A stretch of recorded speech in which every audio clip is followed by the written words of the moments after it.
Eu me chamo Lucas Alexandria, sou urologista e andrologista e nesse vídeo vamos comentar um pouco sobre a injeção intracavernosa, um dos tipos de tratamento para a disfunção erétil.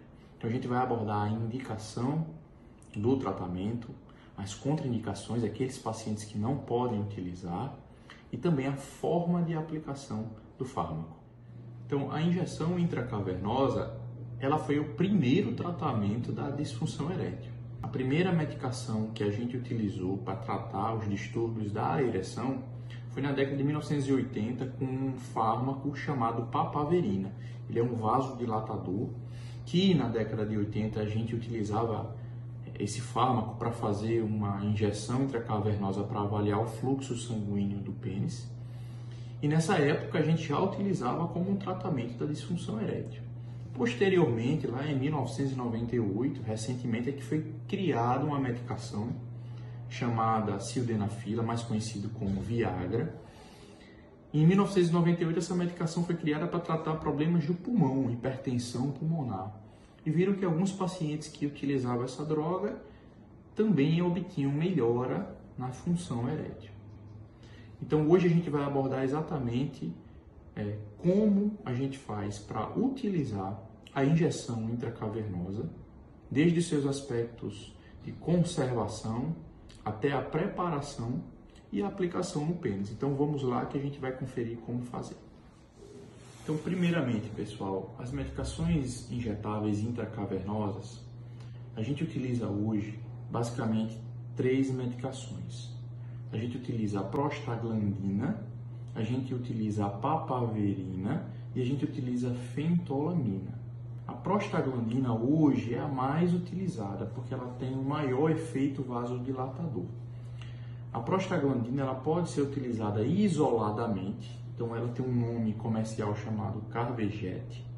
Só que a prostaglandina ela tem que ser conservada em uma temperatura aproximadamente aí entre 4 a 8 graus. Então, sempre quando o paciente recebe a medicação que tem a composição da prostaglandina, ela tem que estar realmente isolada termicamente para manter a temperatura. Caso contrário, se a prostaglandina ela fica numa temperatura ambiente, ela pode perder os seus efeitos vasodilatadores. Então, a prostaglandina, na sua composição, ela tem que estar realmente refrigerada. Então, hoje em dia, quando a gente vai prescrever a injeção intracavernosa, a gente pode prescrever só a prostaglandina, pode prescrever a prostaglandina com a papaverina ou a prostaglandina com a fentolamina. A fentolamina nunca é prescrita de forma isolada, porque tem um efeito muito efêmero e muito rápido. Geralmente, hoje, a gente dá preferência pelo trimix, que são injeções intracavernosas constituídas pelos 3 fármacos, prostaglandina, papaverina e a fentolamina. O objetivo de utilizar os 3 fármacos na mesma composição é diminuir um pouco a dose dos 3, evitando assim efeitos colaterais relacionados a essas medicações e aumentando também a eficácia. Então, dessa forma, a gente consegue otimizar o tratamento, com as 3 medicações que são vasodilatadoras e diminuindo os efeitos colaterais.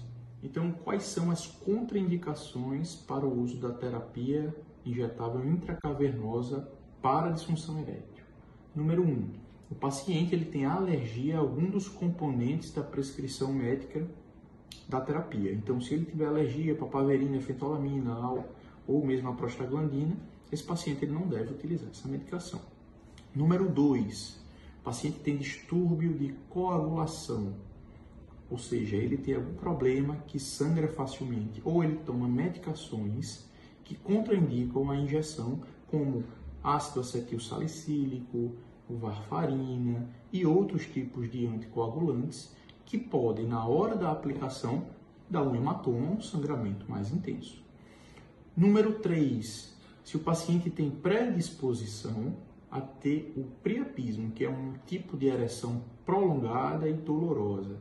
Alguns tipos de pacientes, como por exemplo os pacientes que têm anemia falciforme, esses pacientes podem ter episódios de priapismo intermitentes e recorrentes. Nesses casos, é necessária uma avaliação médica e se o paciente já apresentou antes esse priapismo, o ideal é evitar essa terapia intracavernosa. Outro ponto de contraindicação, se o paciente tiver alguma lesão, né, na região do prepúcio que envolve o pênis, infecciosa, algum tipo de infecção fúngica, né, algo no local que a injeção ela pode ser contraindicada parcialmente ou provisoriamente até o paciente realizar o tratamento adequado dessa patologia. As indicações da injeção intracavernosa. Então, quando a gente indica esse tratamento, esse é um tratamento invasivo, né? O paciente vai receber realmente uma agulha na região da base do pênis, que a gente vai mostrar daqui a pouco como é que faz, mas é um tratamento mais invasivo. Então, não são todos os pacientes que chegam no urologista com a queixa de disfunção erétil que vão receber esse tipo de tratamento. Então, a injeção intracavernosa ela é indicada principalmente quando o paciente inicialmente fez um tratamento com medicações via oral e já está numa fase mais avançada do tratamento, numa dose já limite, e esse paciente não responde mais ao tratamento via oral. Ou seja, a gente já otimizou a medicação, a dose, já associou a dose diária e a sob demanda, e mesmo assim o paciente não teve um resultado esperado. Nesse caso, está indicada a injeção intracavernosa. Além disso, outro ponto importantíssimo, o paciente precisa ter destreza manual. O paciente ele precisa estar apto para saber utilizar a medicação. Se o paciente não teve destreza, tem algum déficit motor, uni ou mesmo bilateral, não é capaz de realizar um movimento de pinça para poder manipular adequadamente a seringa e a agulha, esse paciente, mesmo que tenha uma indicação clínica, ele não está apto a utilizar a injeção intracavernosa. Agora vamos para o ponto mais importante, a forma de aplicação. Então essa orientação sempre deve ser dada pelo médico que você acompanhe. Então esse médico geralmente explica durante a consulta como é que faz essa aplicação. Então, primeiramente, aqui, geralmente a medicação ela vem com a seringa, né, em uma agulha de insulina, que é uma agulha fina, certo? A gente costuma aspirar a dose que o médico assistente recomendou, mas geralmente é uma dose entre 0,2 e 0,3 ml, né, do fármaco que foi prescrito.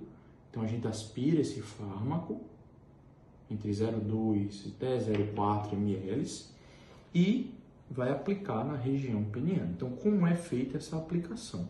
Então, o pênis, né, na sua parte dorsal, passa o feixe vasculonervoso. A parte de cima passa os nervos e a artéria superficial e as veias. Então, nessa área a gente não pode aplicar. Embaixo do pênis passa o canal urinário, chamado de uretra. Nessa área também é importante a gente não mexer e nem chegar com a agulha. Então, o local ideal para a aplicação da injeção intracavernosa é na parte lateral do pênis, mais especificamente na região da base do pênis, que é um local menos doloroso e mais seguro.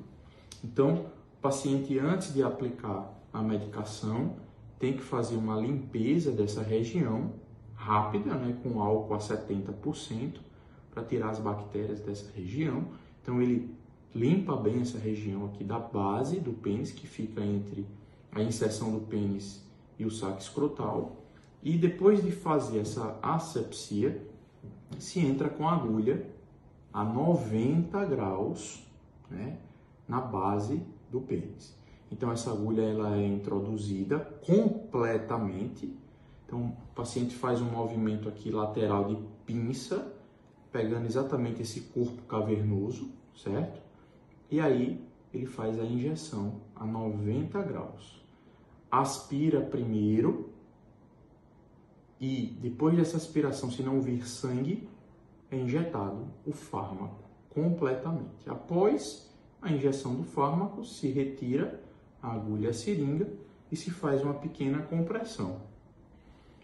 Espera-se um tempo de aproximadamente de 10 a 20 minutos, a partir da qual o pênis começa a ter uma vasodilatação considerável, um engurgitamento e a ereção começa a acontecer. A partir desse ponto, o paciente pode ter relações sexuais de forma satisfatória.